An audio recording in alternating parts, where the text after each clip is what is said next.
নিস্তব্ধ আকাশ হঠাৎই আলোয় ঝলসে উঠল। একটি ড্রোন ছুটে আসছিল শত্রুপক্ষের আকাশ সীমা থেকে, কিন্তু মুহূর্তের মধ্যেই সেটি ধ্বংস হয়ে গেল। ইরানের আকাশ প্রতিরক্ষা ব্যবস্থা যে আরও শক্তিশালী হয়েছে তার প্রমাণ মিলছে এই মহড়ায়।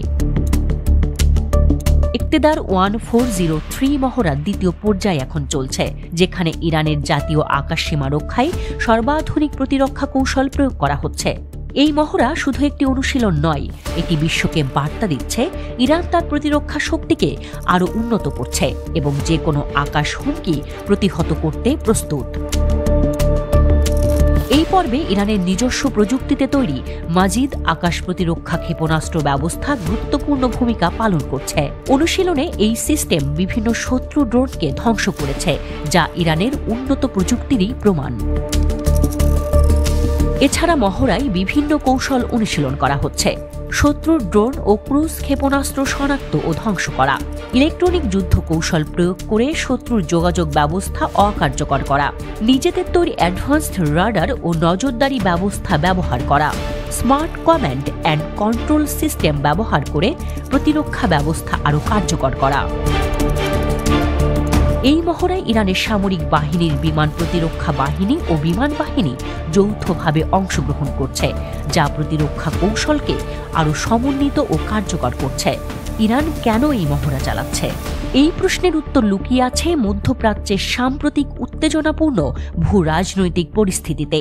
ইরান স্পষ্ট জানিয়ে দিয়েছে যে তারা আকাশসীমা রক্ষায় কোনো ছাড় দেবে না।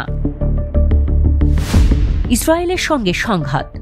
গাজা যুদ্ধের পর থেকে ইরান ও ইসরায়েলের সম্পর্ক আরও শত্রুতামূলক হয়ে উঠেছে।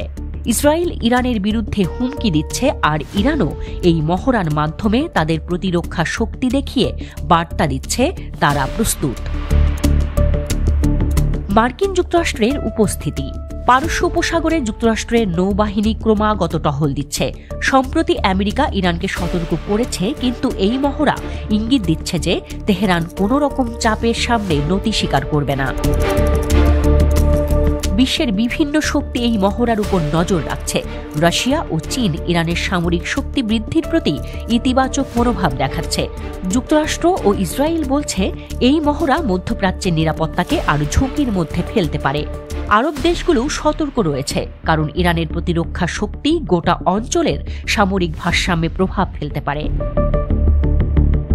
ইরানের প্রতিরক্ষা পরিকল্পনা হল এই মহড়ার মাধ্যমে তেহরান তিনটি স্পষ্ট বার্তা দিতে চায়।